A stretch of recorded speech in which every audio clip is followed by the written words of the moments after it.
relationship was perfect, but getting past the undead thing had been the biggest sticking point to us finally getting together. But now that I'd made the decision and had the emerald and diamond engagement ring on my finger to prove it, the vampires were all in.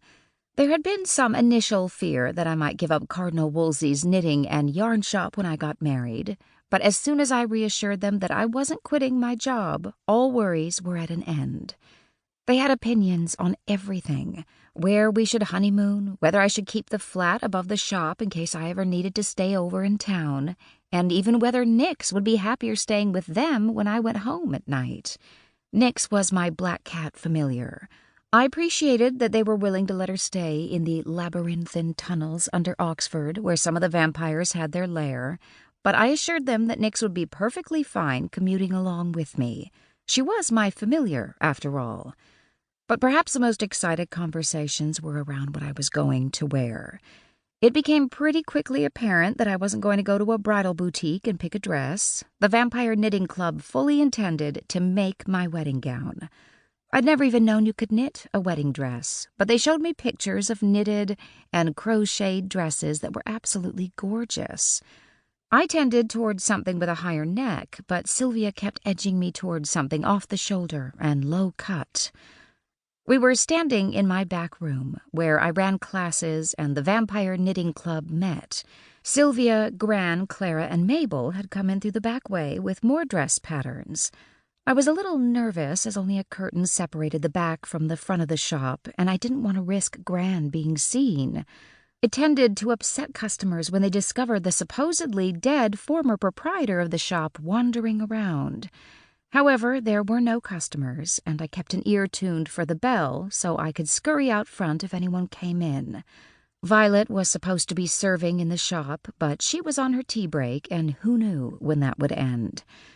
Sylvia showed me yet another hand-knitted gown with a plunging neckline. I finally said, "I don't want anything low-cut." Sylvia glanced at Gran, and then at me, her gaze going to my cleavage. "It's so much more practical, dear, for later." She looked at me significantly. I'd never seen a look of embarrassment on Sylvia's face, and I wasn't positive I saw one now, but she definitely looked a little odd. Gran was looking down at the floor as though searching for dust bunnies. For after what? I had no idea what these two were on about. "The wedding night," she said finally. I still wasn't getting it. What's my neckline got to do with my wedding night? I knew these two were old-fashioned, but they'd been born at the end of the 19th century, not the 17th.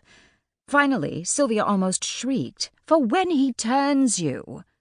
I was so stunned I stood there in silence for a second. "Turns me?" "Into one of us," she said at last. I took a step backward. I didn't mean to, it was instinct. "You think Rafe is going to turn me into a vampire on our wedding night?" "Yes," she said, as though I were being thick. "It's the logical thing to do as part of the ceremony." "Not any wedding ceremony I want to be a part of." I looked at my grandmother, and she finally lifted her gaze to mine.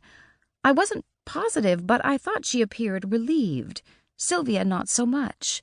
I tried to explain my position. "It's not like we haven't talked about it. And I love Rafe, you know I do. But I don't want to be a vampire." I didn't want to hurt their feelings, but I liked food way too much and preferred to look in the mirror to put on my own makeup.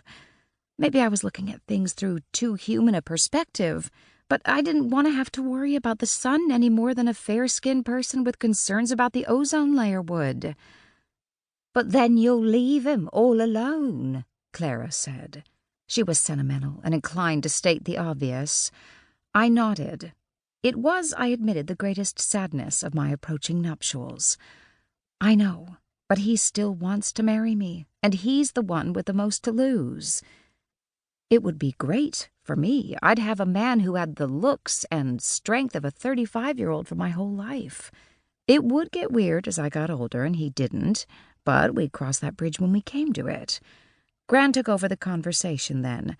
"Well, now that we've got that settled, there are more wedding gown choices available to you." We finally settled on a crocheted gown that would be done with pure silk crochet thread.